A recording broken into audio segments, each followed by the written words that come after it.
नमस्कार. श्री स्वामी समर्थ सर्वांना. बघा, वैशाख पौर्णिमा, ज्याला बुद्ध पौर्णिमा म्हणून देखील ओळखलं जातं, ही पौर्णिमा 2026मध्ये 1 मे वार शुक्रवार या दिवशी आली आहे. या दिवशी आपल्याला माता लक्ष्मीला प्रसन्न करून घेण्यासाठी, त्याचप्रमाणे आपल्या कठीण इच्छा पूर्ण करण्यासाठी, अपूर्ण असलेली इच्छा पूर्ण करण्यासाठी, त्याचप्रमाणे लक्ष्मी प्राप्त करण्यासाठी आणि प्राप्त लक्ष्मी स्थिर करण्यासाठी आपल्याला माता लक्ष्मीच्या अत्यंत प्रभावी अशा काही सेवा, काही उपाय आपल्याला या दिवशी करायचे आहेत. या दिवशी भगवान विष्णूंची पूजा करणे शुभ मानले जाते. असं मानलं जातं की या दिवशी केलेल्या स्नानाने आणि दानाने, त्याचप्रमाणे बघा, अन्न वस्त्र धन दान केल्याने दुःख दूर होतात. धार्मिक मान्यतेनुसार वैशाख पौर्णिमेच्या दिवशीच सत्ययुगाची सुरुवात झाली होती. त्यामुळे याला अत्यंत पवित्र अशी पौर्णिमा तिथी मानली जाते.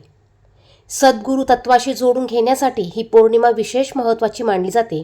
या दिवशी मानवाच्या कल्याणासाठी दिव्य ऊर्जा प्रसारित होते.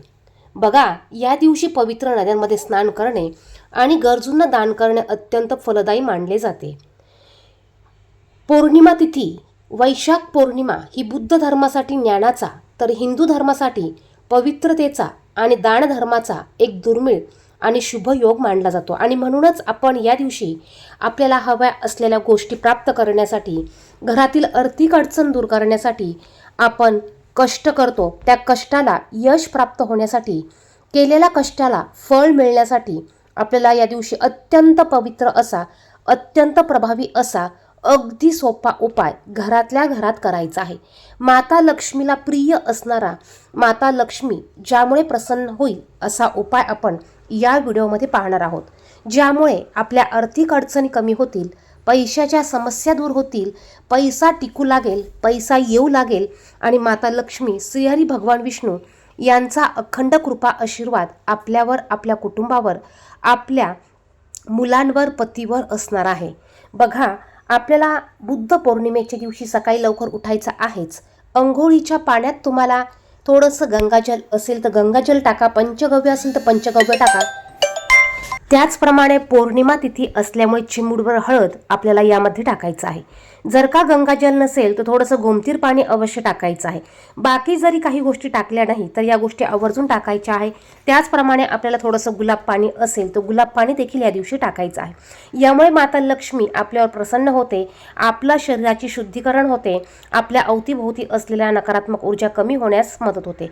बघा, नुसतं शरीर शुद्ध करून उपयोग नाही, तर आपलं मन देखील तितकंच शुद्ध असलं पाहिजे. त्यावेळेसच आपण जे पण काही उपाय करतो त्याचे प्रभाव, त्याचा परिणाम आपल्याला 100% पाहायला मिळत असतो.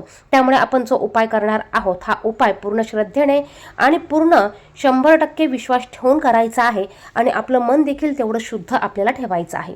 बघा, पौर्णिमा तिथी असल्यामुळे या दिवशी आपल्याला आपल्या देवघरातील देवांची पूजा करायची आहेच. त्याचप्रमाणे भगवान श्रीहरी विष्णू यांची मूर्ती असेल तर, फोटो असेल तर यांची पूजा करायची आहे. मूर्ती असेल तर मूर्तीवर पाण्याने किंवा पंचामृताने अभिषेक घाला, किंवा आपल्या देवघरात बाळकृष्णाची मूर्ती असतेच, बाळकृष्णाच्या मूर्तीवर तुम्हाला ओम नमो भगवते वासुदेवाय नमः हा मंत्र म्हणत पंचामृताने अभिषेक घालायचा आहे. पौर्णिमा तिथी असल्यामुळे आपल्याला भगवान विष्णूंना पिवळी फुलं, पिवळे गंध, पिवळे फळ, पिवळी मिठाई अर्पण करायची आहे. माता लक्ष्मीला शुद्ध गाईच्या तुपाचा दिवा लावायचा आहे. माता लक्ष्मीच्या मूर्तीवर तुम्ही पंचामृताने अभिषेक घालू शकतात.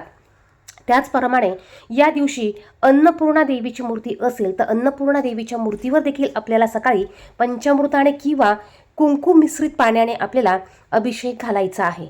त्याचप्रमाणे बघा, आपल्याला सकाळ संध्याकाळ तुळशीची देखील पूजा करायची आहे, कारण तुळशीमध्ये देखील माता लक्ष्मीचा वास असतो. आपल्याला सकाळी संध्याकाळी शुद्ध गाईच्या तुपाचा दिवा लावायचा आहे. आता जो उपाय आपण करणार आहोत, हा उपाय तुम्ही सकाळी केला तरी चालेल किंवा संध्याकाळी केला तरी चालेल. शक्यतो संध्याकाळी लक्ष्मी येण्याच्या वेळेस हा उपाय करायचा आहे.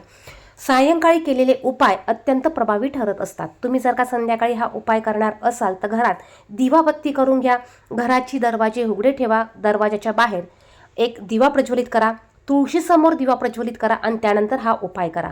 ह्या उपायासाठी तुम्हाला 21 अखंड तांदूळ घ्यायचे आहे. तांदूळ कुठेही तुटलेला घेऊ नका. एका वाटीत 21 अखंड तांदूळ घ्या. तुमच्या देवघरासमोर बसायला आसन घ्या. धूपदीप प्रज्वलित करा.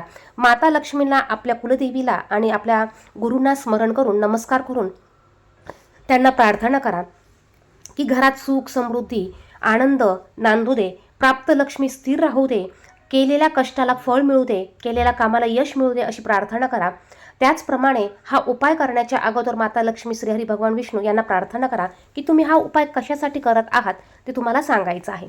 त्यानंतर उपाय करताना आपल्याला या 21 तांदळातून एक तांदूळ घ्यायचा आहे आणि आपल्याला लक्ष्मी अष्टक म्हणायचं आहे. लक्ष्मी अष्टक म्हणून झाल्यावर हा तांदूळ माता लक्ष्मी पुढे आपल्याला ठेवायचा आहे. असं आपल्याला 21 तांदळाची दाणे एक एक वेळा हातात घेऊन 21 वेळा लक्ष्मी अष्टक म्हणून आपल्याला ते माता लक्ष्मी, मूर्ती असेल तर मूर्ती किंवा फोटो असेल तर फोटोसमोर अर्पण करायचे आहे. अत्यंत अत्यंत अत्यंत प्रभावी असा उपाय आहे. आवर्जून आपण करायचा आहे. या उपायासाठी तुम्हाला 10 ते 15 मिनिटं लागू शकतात. लक्ष्मी अष्टक म्हटल्याने माता लक्ष्मी आपल्याकडे प्रसन्न होते. माता लक्ष्मी चंचल आहे. माता लक्ष्मी एका ठिकाणी स्थिर नसते आणि माता लक्ष्मीने स्थिर राहावं, आपल्या घरात अखंड वास करावा, यासाठी हा उपाय आपल्याला करायचा आहे. ज्यावेळेस आपण एक तांदूळ घेऊन लक्ष्मी अष्टक म्हणाल त्यावेळेस ते माता लक्ष्मीच्या मूर्ती पुढे ठेवताना आपली जी काही इच्छा असेल ती मनोमन आपल्याला म्हणायची आहे. असं 21 वेळा तांदूळ ठेवताना 21 वेळा आपली इच्छा आपल्याला मनोमन म्हणायची आहे.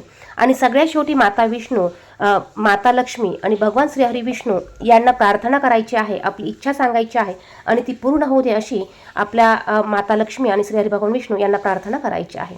व्हिडिओ आवडला असेल तर व्हिडिओला लाईक आणि शेअर करा. कमेंट बॉक्समध्ये श्री स्वामी समर्थ, ओम नमो भगवते वासुदेवाय नमः नक्की लिहा. धन्यवाद.